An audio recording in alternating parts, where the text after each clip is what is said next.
안녕하세요. 할인이 오빠입니다. 어느 날 자신을 찾아온 니고데모라고 하는 사람에게 예수 선생님은 이렇게 얘기하십니다. 누구든지 물과 성령으로 거듭나지 않으면 하느님 나라를 볼 수 없다. 물과 성령으로 거듭나지 않으면 거듭난다라고 하는 것. 제가 기독교 신앙을 가지고 살아가는 동안 이것은 굉장히 중요한 화두가 되어졌습니다. 그런데 어느 날 제 어린 기억 속에 있었던 한 경험, 그것이 바로 가르침을 이해하는 데에 중요한 열쇠가 되었습니다. 제가 도자기 하는 그 과정들에 굉장히 관심을 가지고 작품이 되어져가는 과정을 이렇게 눈여겨보며 묻기도 하고 하는 그런 모습을 외삼촌은 굉장히 기특하게 생각하셨던 것 같습니다. 어느 날 외삼촌이 저를 부르시더니 이렇게 말합니다. 야, 너 오늘 나랑 불 떼러 갈래? 그러시는 거예요. 그래서 아니, 불을 떼러 가시다니요? 외삼촌이 한국도요 공장장이시면서 불을 떼는 화부셨거든요. 그러니까 아마 그날이 도자기 가마에다가 다 그릇을 재워놓고 불을 붙여서 36시간 동안 불을 떼는 이 과정이 시작되는 날이었던 모양입니다. 외삼촌이 그렇게 얘기를 하시길래 저는 아주 너무 좋아가지고 신이 나서 외삼촌 가시는데 나도 따라갈래요. 그러고는 외삼촌 뒤를 따라갔습니다. 저녁 6시 무렵 정도 이제 그 공장에 갔는데 그때에 불을 붙이시더라고요. 처음 가마의 초입에 그 복로라고 하는 거기에다가 불을 붙여서 예열을 하는 과정을 꽤 긴 시간 동안 8, 7시간 동안 아마 했던 것 같습니다. 그렇게 불을 붙이니까 그 다음 가마 칸에 불길이 서서히 오르기 시작하더라고요. 그렇게 돼서 그 가마가 달궈지기 시작하면 그 다음에는 이제 첫 번째 가마 칸부터 장작을 넣으며 온도를 높이더라고요. 그 외삼촌이 이제 불 때는 이야기를 제게 들려주십니다. 아무리 독대장이 작품을 대단하게 만들고 그리고 유능한 조각사가 거기에다 조각을 했어도 이 마지막 과정에서 모든 건 달라져. 그 초벌구이가 되어진 도자기에다가 이제는 유약을 바릅니다. 유약을 바르는데 몇 가지의 화학약품들 그리고 참나무채 이런 것들을 섞어가지고 일종의 코팅을 하는 작업이지요. 그걸 물에다 풀어놓으면 그 작품들을 갖다가 물에다 담궈가지고 돌립니다. 그러면 전체가 다 그 유약이 묻는 거지요. 그 상태의 것을 갖다가 가마 안에다 재워놓고 불을 떼는 겁니다. 저는 외삼촌에게 여쭈었습니다. 외삼촌이 이거 얼마나 오래 해야 돼? 그랬더니까 내일까지 해야 돼. 대략 생각해보니 한 36시간 정도 불을 떼셨던 것 같습니다.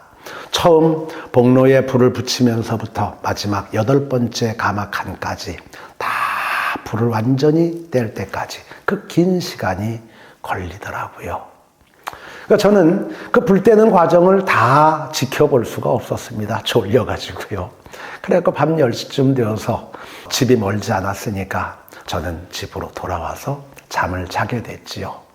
그날 밤 제 꿈에는 불 앞에 서서 장작을 던지고 있는 얼굴이 불빛으로 붉게 타오르는 외삼촌의 모습이 등장을 했었습니다.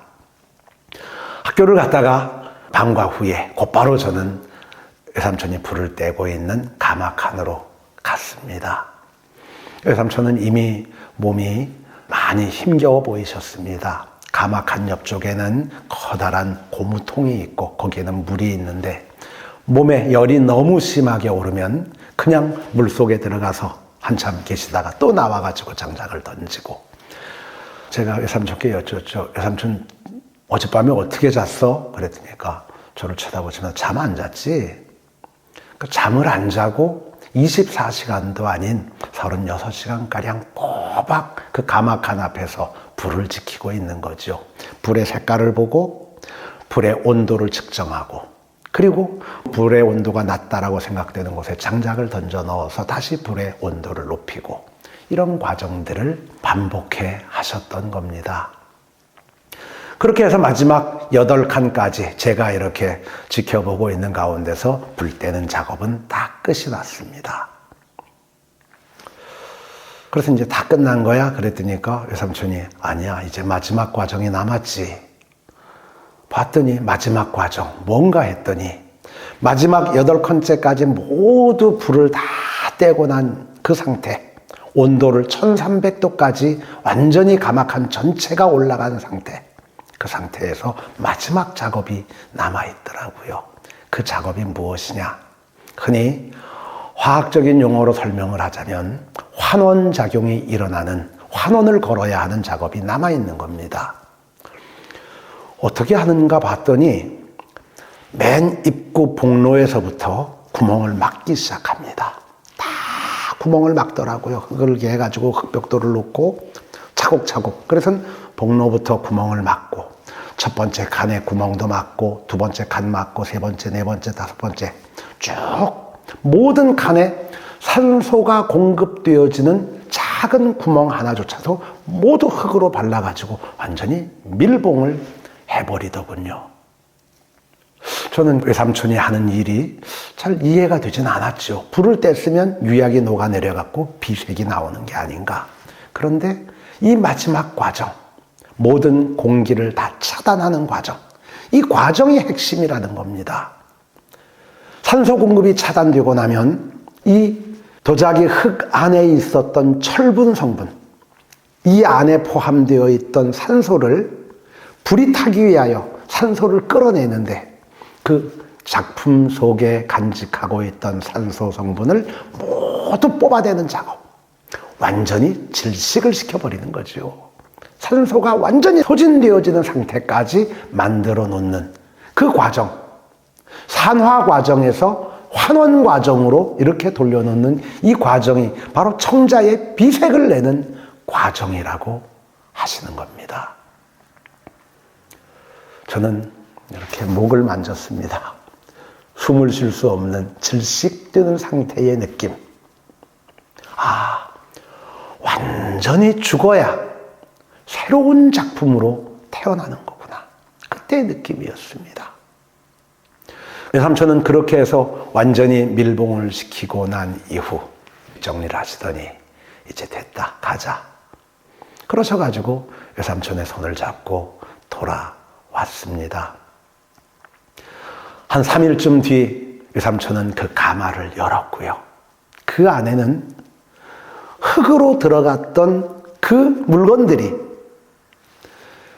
정말 어떤 색깔이라고 표현할 수 없는 그런 비취빛깔의 정말 비밀스러운 색깔, 어떤 것으로도 표현할 수 없는 그런 비색으로 바뀌어 있었습니다.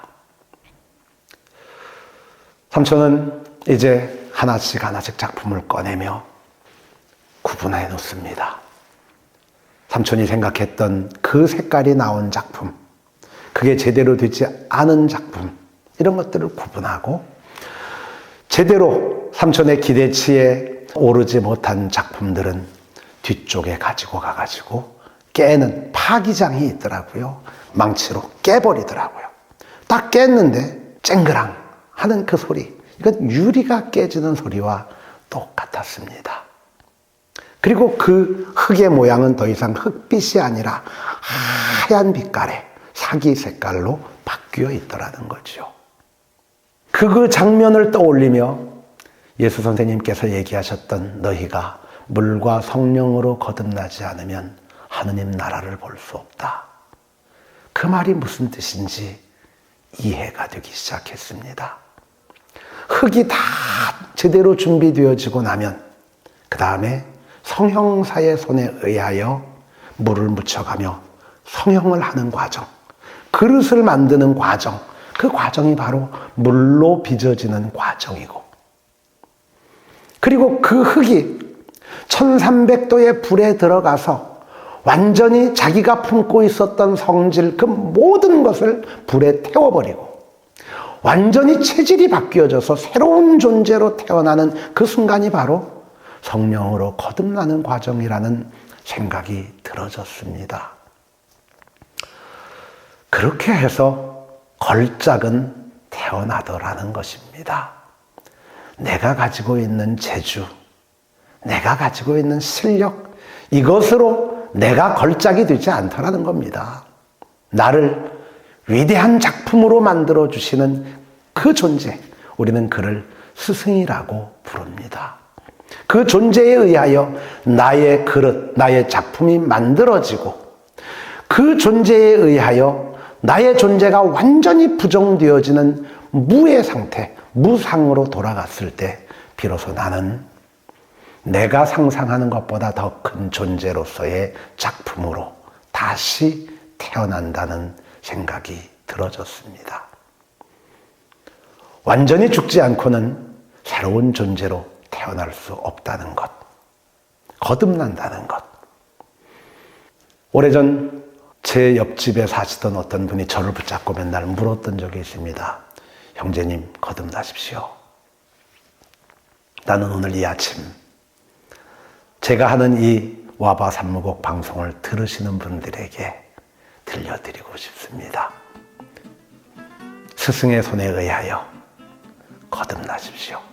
그래야만 나라는 걸작은